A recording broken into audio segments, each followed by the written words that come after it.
Hi everyone, in today's video I'm going to be interviewing a good friend Lorna, who is an occupational therapist, and she's going to be able to explain to us how we can help our children develop their muscles so that they're ready to write. So Lorna, welcome to the YouTube channel. Thank you very much, Karen. Delighted to be here. I'm so excited to have you here. I'm hoping this will be the first of many interviews. So Lorna, you are an occupational therapist. Can you tell me a bit about what that involves and a bit about your backstory? Yes, so occupational therapy, many people get confused with occupational health. It is not occupational health. Occupational therapy is basically a career that helps people to become independent in activities of daily living, so things that people do every day. And that can be physical health, mental health. It's extremely broad, but I am currently working with children as a teacher, actually, but I have 15 years of occupational therapy experience. I'm a special educator, so at the moment I'm bringing my OT and my teaching together. That's awesome. Thank you for sharing that. I know that when we worked together, you were a great help in helping our teachers, our primary school, our nursery school teachers, in really thinking about how we can help parents and the children to just exercises, fun things that they can do before they write to lead up to those writing skills, because I know a lot of people, a lot of children come to school and they find holding a pencil difficult, and a lot of people think, oh, we can solve this by using a pencil grip, where in reality I know that there are things that we can do before that, before children get to school. So have you got any, I know you've got loads of ideas, can you share your top tips with us please on how parents can help develop those muscles in their children?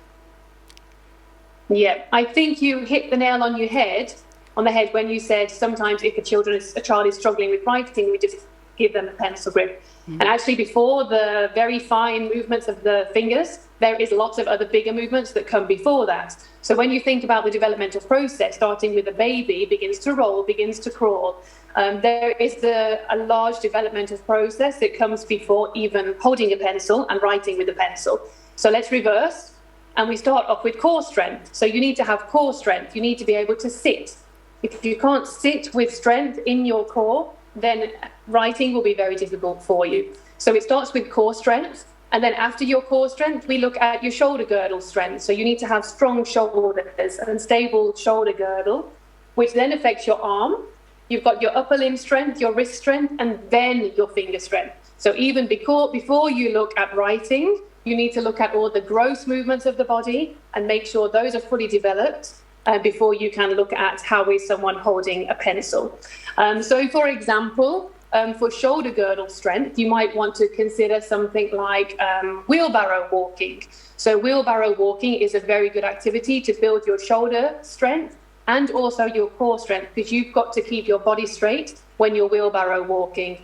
There's lots of other exercises for core strength, such as a superhero, where you lie on your tummy and you lift your arms and your legs off the floor, developing your whole strength along the body.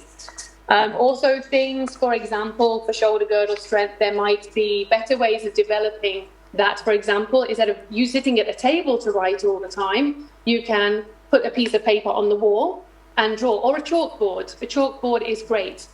So a chalkboard is good because you can put your hands up in the air and draw on a vertical surface, which is good for developing the shoulders, the arm strength, and also the wrist. It promotes a really good wrist extension when you're writing. So all of these bigger movements come before even our fine motor movements. Great. So something like a painting easel. Yes, a painting easel, or even if you don't have that, you don't have to go buy things. No. You have a window, get a whiteboard marker, you can write on the window and then just erase it off. And kids love doing that, because it's that extra novelty factor as well. Brilliant. Chalkboards are great. Whiteboards aren't as good. Chalkboards are great because you've got to hold a very tiny chalk, which promotes your finger strength, and it's resistive. You've got to push on a chalkboard. So it's good at promoting the grip strength, even holding a pencil. Whereas a whiteboard, the pen will move around a little bit more smoother. Right, that makes complete sense, Lorna. And things like I've seen in the past, children having like a cup of water and a paintbrush and painting outside on the walls. Yes, exactly. You get them outdoors, yeah, they can paint the wall with water, then you're not causing any extra mess. Yeah. And what about those squirty bottles? Obviously recycled, very thoroughly cleaned out kitchen cleaners with kind of the trigger gun.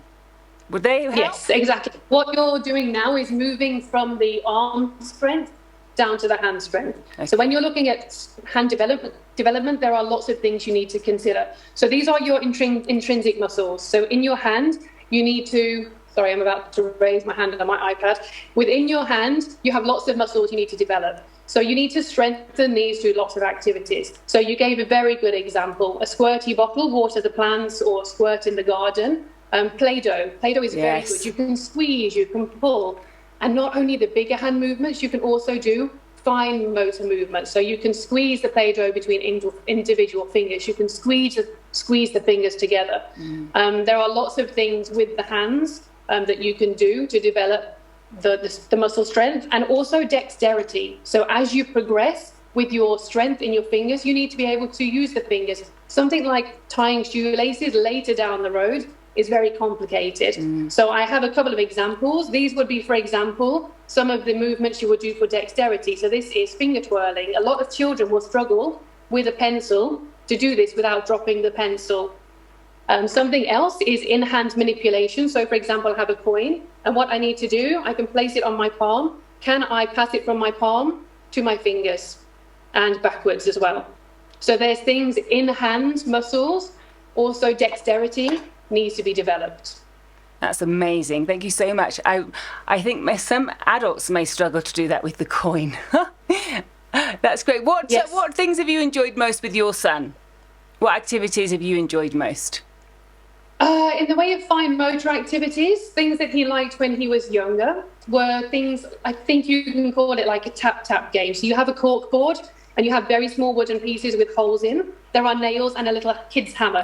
So they have to use their fine motor skills, this pincer grip, to pick up the little nail, to put it through the hole, and then a bit more strength to whack the nail into the cork board. And with that, they can create pictures.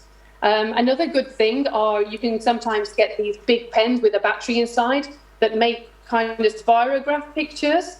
And if a child is reluctant to pick up a pencil, something like that it vibrates as you write, is very good for sensory engagement, maybe for a reluctant writer.